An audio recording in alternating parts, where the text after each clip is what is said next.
Thank you, guys. We have Vinod and Abida and Mohammed Ben. That was fantastic. Great hosting. You guys are top of the game, man. Super host. Okay. But what a dream and what a vision. Just look at this. Yeah. Like having a leadership across the world. Like every time zone is impacting over here. It's amazing just to visualize, just to understand this itself. Yeah. But we are Vinod and Abida. We're from Pittsburgh, Pennsylvania. Right now we are in India. We're doing a few meetings today, tomorrow, and they're going to be all over the place. But excited about all the growth all over the world, actually. Yeah, but yeah, by background, we're both electrical engineers, and both did our masters in electrical engineering. Our uplines are Manoj and Arpita, and we're part of Vijay and Kea, Gaurav and Sapna, and of course the Jyoti Prakash band. Right?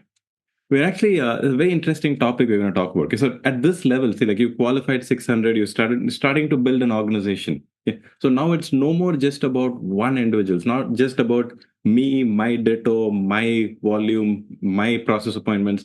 Now we're starting to build organizations, starting to build a team, right? It has to grow, kind of elevate it a little bit more, right?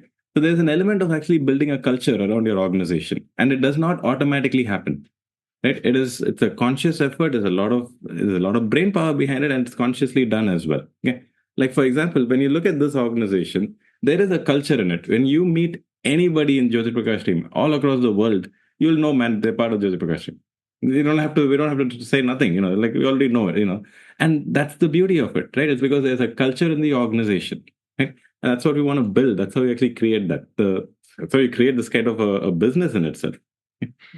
Awesome. So, one of the first things when it comes to creating that culture, right, is having a goal as a team, right? So, now for someone who's here for the first time, or you're a 600 PV, even if you're 1000 PV, the first important question you have to ask yourself is there a goal that my upline platinum has set for the team, right? Or is there an upline of mine that's going platinum whose goal I can be part of and I can set a goal accordingly? We say that all the ships, there's some saying, when the tide rises or the waves rise, all the ships rise along with it. It's the same thing out here. So first thing, if you want to be part of a team that has a culture, is be part of your team's goal. Set a goal for yourself that aligns with your team.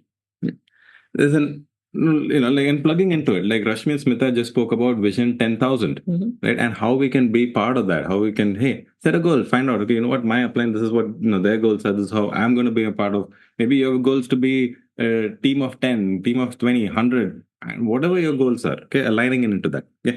Next is a culture of actual growth. Sometimes there's an element of work. We have a work attitude. We're like, I'll do 20 process appointments, 10 MG1s, 10 board plans. There's an element of work, but then there's also an element of growth and actual results, right? So actually being conscious about it, setting, not just I'm going to be doing 10 board plans, but hey, you know what? I'm going to do one DTM a day. This is what I'm going to shoot for. I'm going to get to whatever your next goals are. Okay. If you're shooting for BBI or platinum or founder plan, whatever your goals are as well, having actual growth oriented goals as well aligned with it. Yeah. Third is a culture of contribution. Yeah. And this is extremely important because, and at every level, like for, right now in this, at this stage when you're at, okay, for me, it's like, what, coming into a Go 615 leadership and prior to a Go 16 leadership, there should be a difference, right? So for example, when I talk in an FNH, there should be a difference. People should know this guy went to some leadership, something's different, right? So a culture of contribution in that, how much value we add to the organization itself. Yeah. At every level, be it at an FNH, at a TES level, at any stage, how much value we are adding to the organization itself. The way we add value is by prior preparation. You cannot wing it, right? Like we cannot go into a TES and just wing it or wing it at an FNH. How much preparation, how much groundwork goes behind it? Something as simple as, hey, FNH product topic, I'm going to do a product demonstration. Okay. Or, whatever, maybe slides or whatever, if you're hosting, how do you make it creative? All of that, that's the culture of contribution itself in there. And contribution extends also to the bigger team, right? So when you are being a team player and when you're part of a team that has a strong culture, you want to make sure you're serving the bigger team. So for example, let's say there's a watch party at your home, or there's a watch party where you're going to your upline's home and there are cross lines, your upline's other teams over there. How do you edify your upline? In fact, you setting a goal for yourself in the business and you hitting your goals in itself is a huge contribution to the bigger team, because now your entire upline's organization is looking at you, is getting inspired by you, right? How do you contribute? How do you edify the bigger? And then when you come to bigger functions and conferences, taking up roles, voluntary roles, are you serving the bigger team? Maybe you can be in the security, right? There are so many ways in which you can serve the bigger team, and that speaks greatly about you as well. Probably the best way to serve the biggest organization, okay, is actual growth. Mm-hmm. Like, nothing beats being a great example. Nothing beats, best thing I can do for my upline organization is, if we as a couple, if we grow and we set a certain example, that is the highest form of serving, actually, to actual physical, actual growth in itself. Yeah. Mm-hmm. Yeah, and the other thing is going the extra mile, right? So, and all this sort of plays into one another, right?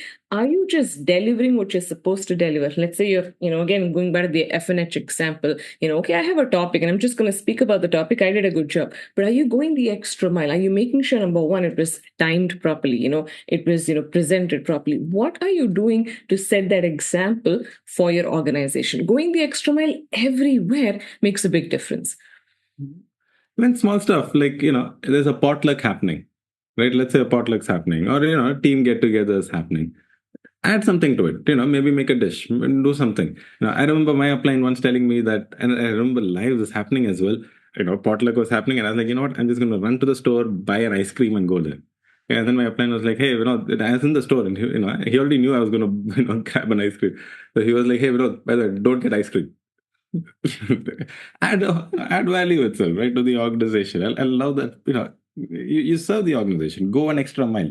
Mm-hmm. There's a book called Think and Grow Rich. It talks about how people who go the extra mile tend to reap much bigger rewards than what they're actually paid for and what they do. It's amazing that concept of it is the law of nature itself, aligned to it.